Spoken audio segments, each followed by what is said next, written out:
Sejam todos muito bem-vindos a mais um episódio do Me Ajuda Cibele. E hoje a gente vai falar um pouquinho sobre os elementos de despesa dentro de uma contratação, de uma captação de recursos. Comecei a trabalhar há pouco tempo com os editais voltados para OSCs. O que acontece? Nos editais voltados para OSC, eles têm os limites. Então, eu posso distribuir ali 15% para custeio, 25% para serviços e 60% para aquisição de máquinas e equipamentos ou investimento. Esses editais, eles costumam ser mais travados. E a gente vai entender um pouquinho do porquê disso e como a gente pode fazer uma boa distribuição dos recursos. Primeiro, por que eles fazem essa distribuição?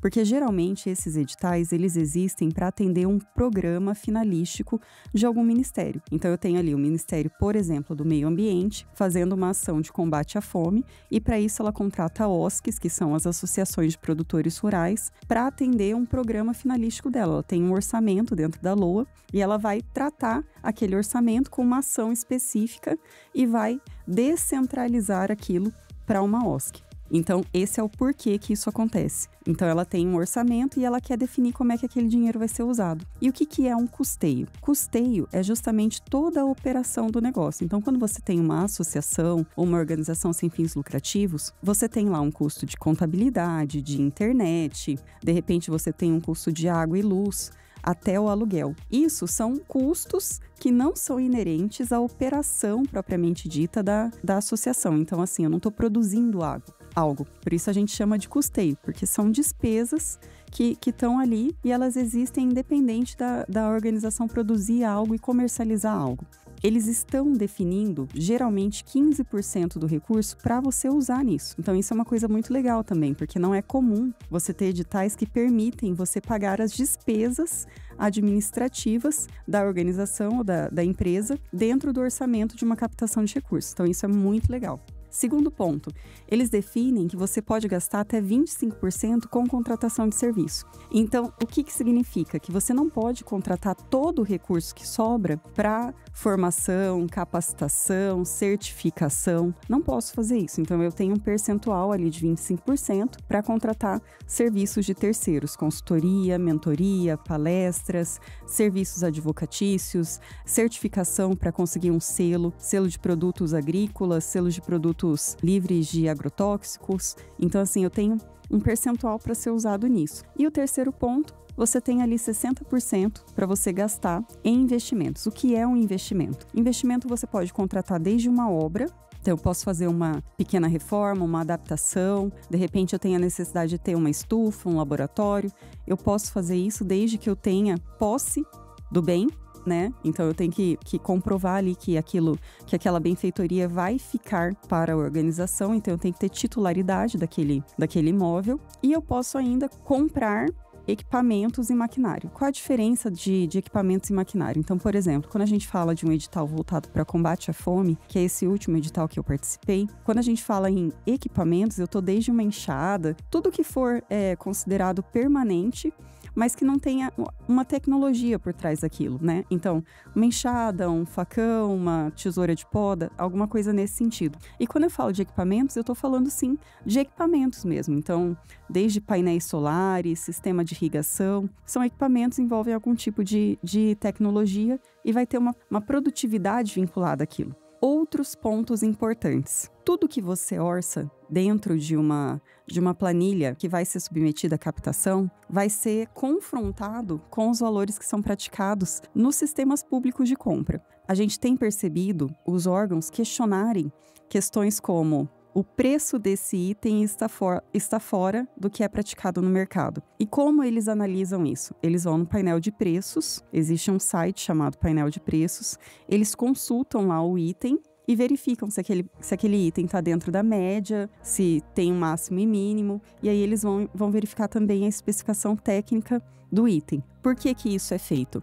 Para que você também tenha um parâmetro para comparar se aquilo realmente é necessário ou se aquilo é um exagero. O que a gente tem percebido, que a gente tem acompanhado também os recursos? Quando a gente fala de inovação, até na inovação eles questionam quando você compra um equipamento de qualidade. Então é bem importante você fazer uma justificativa técnica informando que aquele edital é um edital de inovação, que aqueles produtos serão voltados para aplicação tecnológica e que você precisa de requisitos mínimos e informar os requisitos mínimos e achar ainda dentro do painel de preço um item equivalente àquele com um preço similar ao que você orçou, tá? Então é bem importante também fazer esse comparativo quando você faz a planilha de investimentos dentro de uma captação de recursos. Outro ponto bem importante, unidade de medida. Antigamente a gente trabalhava muito com hora homem. Então assim, eu contratava um consultor e eu tinha lá uma programação, e aí entra na parte mais crítica de um edital, quando a gente faz a parte orçamentária.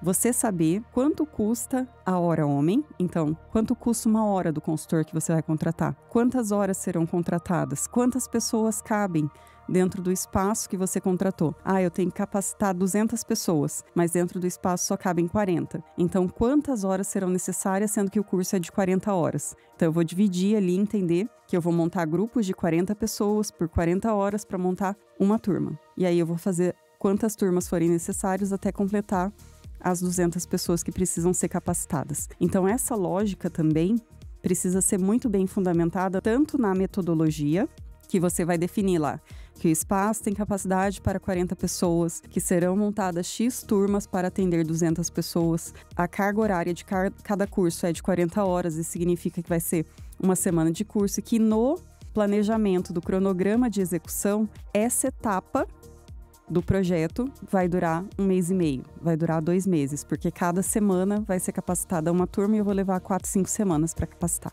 Então é bem importante a gente entender essas métricas para que a gente possa fazer tanto a planilha orçamentária quanto a metodologia dentro de uma captação de recursos. Outro ponto importante, além da unidade de medida, o custo unitário. Então, quando a gente fala em custo unitário, por exemplo, se eu vou comprar facões para as pessoas que serão atendidas para a associação, pela associação, eu preciso entender de quantos facões cada unidade familiar vai precisar. Então, de repente, numa unidade familiar eu tenho 4 pessoas e eu vou fazer uma média. Então, eu vou trabalhar que cada unidade familiar, a minha unidade de medida vai ser unidade familiar ou vai ser pessoas, e aí eu vou definir que eu vou comprar 4 kits de facão por unidade familiar. Então, é bem importante também entender como é que você faz essa conversão da unidade de compra para o valor unitário, para que você possa também ter uma métrica que você consiga acompanhar e depois fazer uma boa prestação de contas. E consiga atender o objetivo que você tem. Eu quero que todo mundo tenha um kit. E o kit é uma tesoura, uma enxada e um facão. Então também entender esse conceito de que você vai ter que atender a um objetivo dentro daquela programação. Outro ponto importante é que toda aquisição ela tem que estar vinculada a uma meta. O que significa isso? Dentro da proposta, você geralmente vai ter um objetivo geral. Esse objetivo geral ele vai atender especificamente o edital. Vamos supor que eu estou fazendo um edital, como eu fiz, de combate à fome. Então, o meu objetivo geral é trazer ações de combate à fome. Basicamente isso. E ele vai se desmembrar em objetivos específicos. Então, eu vou ter capacitação de agricultores familiares para horta comunitária, capacitação de agricultores familiares para uma ação vinculada a escolas, a governo, etc. Aquisição de kits para hortas. Então, assim, eu vou ter vários objetivos específicos. E cada objetivo específico tem que estar dentro de uma meta. Então, a meta é basicamente o resultado esperado ali. Então, você vai trazer aquela meta assim, capacitação de agricultores para combate à fome, ou aquisição de máquinas e equipamentos para agricultores. Então, eu vou ter uma grande meta vinculada a isso. E vinculado a isso, eu vou também ter alguns objetivos que eu tenho que atingir. Então, é bem importante a gente não deixar as aquisições descoladas dos objetivos e metas. Então, isso tem que estar conversando, porque qualquer inconsistência nisso dá inconsistência na proposta e você vai perdendo pontuação em função da inconsistência. Inclusive, você pode perder o edital. Então, a gente tem que entender, primeiro, tem que obedecer aos limites máximos e mínimos do edital. Então, se o edital ele permite que você faça uma aquisição até R$150 mil, é muito importante que você não ultrapasse esses R$150 mil. Então, se você tiver que fazer algum ajuste de quantidade, de valor unitário, de arredondamento, é sempre para menos. Segundo ponto, esteja atento aos percentuais. Eu tenho um percentual para serviço, um percentual para investimento, um percentual para custeio. Respeite os limites. Isso também desenquadra e também você fica desclassificado. Terceiro ponto, todas as aquisições, sejam elas de serviços ou sejam de materiais, elas precisam estar vinculadas a objetivos e metas. Aquilo tem que estar conversando. Se eu vou fazer um treinamento, eu preciso contratar um consultor ou um palestrante. Se eu vou fazer um curso de panificação, eu preciso dos insumos. Eu vou precisar de trigo, de ovos, de leite. E esses insumos também entram na parte de insumos ou de custeio. Você vai conseguir encaixar, porque geralmente ele traz uma listagem do que ele considera como custeio, do que ele considera como despesa administrativa, o que ele considera investimento, se pode ou não no investimento fazer obra. Então você tem que estar muito atento ao edital para que você não caia nas ciladas e nas armadilhas dos editais, que são feitos para isso mesmo, para desclassificar, não são feitos para classificar. E entenda isso, captação de recursos ela não existe para que todos entrem, ela existe para classificar pessoas e que só entre aquela proposta mais adequada aos objetivos do edital e ainda para atender o público que o edital está dizendo que precisa ser atendido. Por hoje é isso, fiquem todos com Deus e até a próxima. Tchau, tchau!